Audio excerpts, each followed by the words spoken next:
Poaching is the biggest threat to wild tigers. These words, ironically, belong to the last century.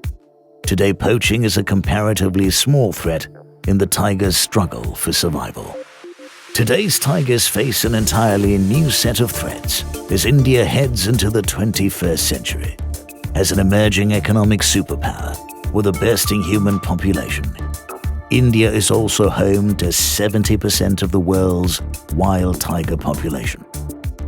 Once home to 100,000 tigers, today a mere 3,000 of these majestic cats live in small pockets of forest spread across the nation. Even the law of the jungle has changed. It's no longer the survival of the fittest. It's the survival of the most adaptable.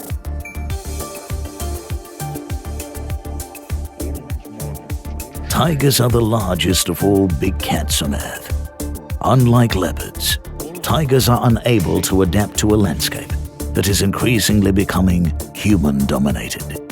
Tigers require huge territories that cover large areas of forest, rich enough to sustain large prey.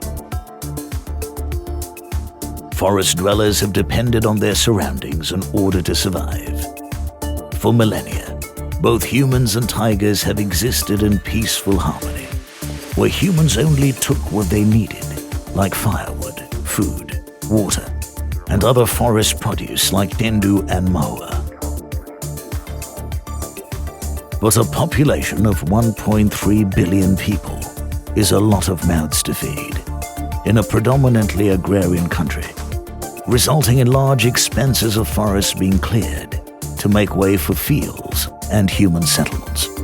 These solitary and highly territorial cats are pushed closer to each other and also close to humans, resulting in conflict.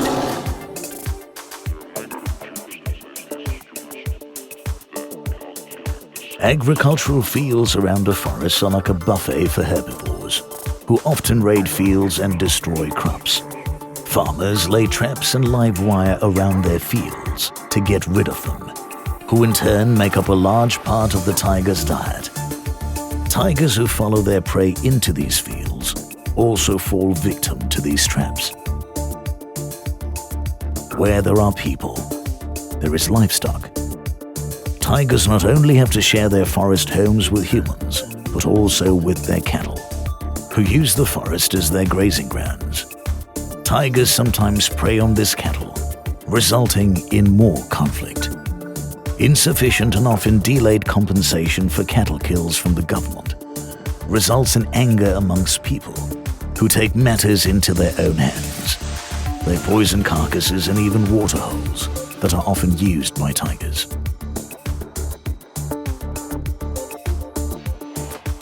Confrontations between tigers and humans do occur, even though humans aren't on their menu. Often cats are caught by surprise as humans enter their territory, either to collect forest produce or on fields where the cats have strayed following their prey. They attack humans mainly in self-defense or curiosity, and in most cases don't even eat their human victims. This instills more fear and angers the humans, who often turn to their leaders for help. Most of the time, local politicians declare the tiger a man-eater and issue orders for it to be shot down, since their vote bank is at stake. For millennia, these forests have been repositories of carbon and minerals. These forests absorb carbon from the atmosphere and store it deep underground, making them rich in coal and natural gas. These forests that are teeming with tigers not only absorb carbon and other toxins from our atmosphere, but also act as catchment areas of fresh water. They also release their reserves slowly in the form of lakes and rivers. Most of our country's fresh water originates from these forests. These forests, which were once spread across the country, now remain isolated from each other. They are now connected by fragmented patches of disturbed forest, littered by human habitation, called wildlife corridors. Wildlife once used these corridors, but development and human habitation have pretty much destroyed these safe passages. Now, tigers are confined to small patches of protected forest, resulting in inbreeding. This destroys the tiger's immune system, resulting in genetically weaker cats. As India is on its way to becoming an economic giant, these forests are being exploited once again to fuel the country's insatiable appetite for energy in the form of coal, natural gas, and minerals. Large patches of these forests are being cleared every day to make way for roads, dams, railway lines, and industries, so that the country can be labeled as a developed nation.